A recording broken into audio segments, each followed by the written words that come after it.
Hello students, आइए इस interesting equation को सोल्व करते हैं।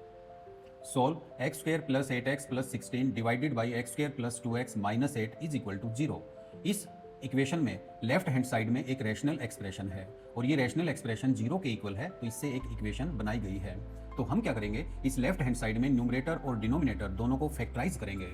न्यूमरेटर को फैक्टराइज करना बड़ा ही ईजी है, क्योंकि अगर आप ध्यान से ऑब्जर्व करें तो ये x प्लस 4 का होल स्क्वायर है। सिमिलरली डिनोमिनेटर एक क्वाड्रेटिक पोलिनोमियल है, इसको फैक्टराइज करने के लिए टू नंबर्स ऐसे फाइंड आउट करने पड़ेंगे जिनका प्रोडक्ट -8 हो और जिनका सम 2 हो। ऐसे टू नंबर्स हो सकते हैं 4 एंड -2।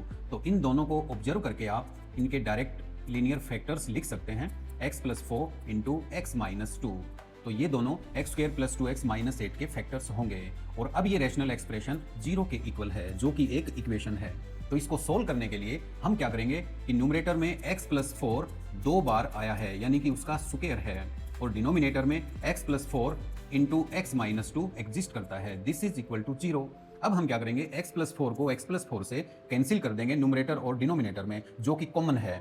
लेकिन डियर स्टूडेंट्स, ध्यान रहे, जब भी हम x प्लस 4 को x प्लस 4 यानी कि एक लीनियर फैक्टर को दूसरे फैक्टर से जब कैंसिल करते हैं न्यूमरेटर और डिनोमिनेटर में, तो हम ये जाने अनजाने ये मानते हुए कैंसिल करते हैं कि x plus 4 is not equal to 0। जब आपने इन दोनों को कैंसिल किया, कैंसिल करने का मतलब था कि आपने न्यूमरेटर को डिनोमिनेटर से डिवाइड कर दिया, यानी कि x प्लस 4 को x प्लस 4 से आपने डिवाइड कर दिया। और डिवाइड करने का मतलब क्या होता है कि हम नॉन जीरो क्वांटिटी से ही डिवाइड कर सकते हैं। तो x प्लस 4 को x प्लस 4 से कैंसिल करने का यही मतलब है कि x प्लस 4 0 नहीं हो सकता। तो जब हम अब ऊपर जो एक्सप्रेशन बचेगा x plus 4 upon x minus 2, अब वो 0 के इक्वल है। अब इसको सोल्व करने के लिए हमें देखना होगा कि इसका न्यूमरेटर 0 होना चाहिए, क्योंकि डिनोमिनेटर तो हमेशा नॉन जीरो होता है। तो x प्लस 4 अगर 0 है, इसका मतलब x इज -4। तो x इक्वल टू -4 इसका एक सोल्यूशन है।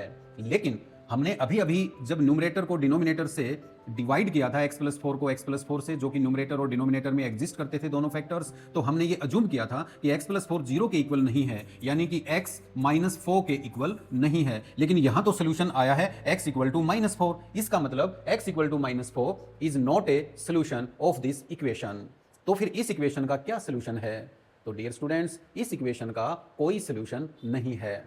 लेकिन जब हम इतना बता ही रहे थे, तभी एक ज्ञानी जी, जिनका नाम था ज्ञानमल जी, जो कि 5G, 6G, 7G से भी तेज, उन्होंने मुझसे कहा कि नहीं सर, आप कुछ ना कुछ गलत कर रहे हैं।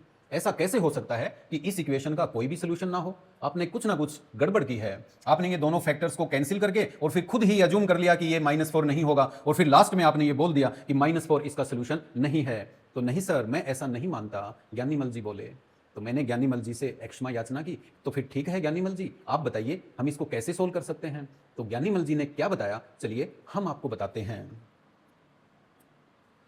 तो ज्ञानमल जी ने हमें यह बताया कि जैसे ये एक्सप्रेशन 0 के इक्वल है, तो आप इसमें ऐसा कीजिए कि केवल इसका न्यूमरेटर अगर आप 0 लेंगे, डिनोमिनेटर को 0 करने की तो जरूरत होती ही नहीं, यानी कि वो कभी 0 होता ही नहीं, तो केवल आप न्यूमरेटर को 0 कर दीजिए, इसका सोल्यूशन आ जाएगा। तो मैंने कहा ठीक है। तो फिर हम x square plus 8x plus 16 equal to 0 को सोल्व करें, तो फिर हमें इसको फैक्टराइज करना पड़ेगा कि x प्लस 4 होल स्क्वायर वो 0 होना चाहिए। इसको फैक्टराइज करने के लिए हम स्प्लिटिंग द मिडल टर्म भी यूज कर सकते हैं, और मैंने अपने एक शॉर्ट वीडियो में आपको क्वाड्रेटिक को डायरेक्ट सोल्व करने की मेथड भी बताई है, आप वो भी यूज कर सकते हैं। तो यहाँ पे x plus 4 whole square equal to 0, तो फिर x की क्या वैल्यू होगी? x की वैल्यू -4, यानी कि इसके रिपीटेड रूट्स होंगे, क्योंकि ये एक क्वाड्रेटिक इक्वेशन है। तो -4 इसका सोल्यूशन होगा, ज्ञानीमल जी बोले। लेकिन प्यारे बच्चों, ज्ञानीमल जी ये भूल गए कि जब भी कोई सोल्यूशन आता है तो उसको हमें ओरिजिनल इक्वेशन में पुट करके उसको वेरीफाई करना चाहिए कि क्या वो उस इक्वेशन का सोल्यूशन है। तो x इक्वल टू -4 को जब हम ओरिजिनल इक्वेशन के डिनोमिनेटर में पुट करेंगे x square plus 2x minus 8 में, तो हम क्या पाएंगे? एक्स स्क्वायर का मतलब है -4 का स्क्वायर प्लस 2 इंटू एक्स का मतलब है -4 और -8। तो अगर हम इसको सिंप्लीफाई करें तो -4 का स्क्वायर 16 और 2 इंटू -4 -8, आगे भी -8 लिखा गया है, तो 16 माइनस 16 इक्वल टू 0।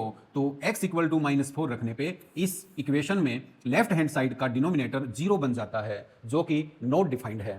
तो लेफ्ट हैंड साइड अगर नॉट डिफाइंड है x इक्वल टू -4 रखने पे, तो वे 0 के इक्वल कैसे हो सकती है? तो ज्ञानीमल जी यहाँ पे बुद्धू साबित हुए। तो प्यारे बच्चों, आपको बुद्धू नहीं बनना है। तो डियर स्टूडेंट्स, क्या इस इक्वेशन का कोई सोल्यूशन है? We conclude that this equation has no solution and as you know no solution is also a solution. Thanks for watching.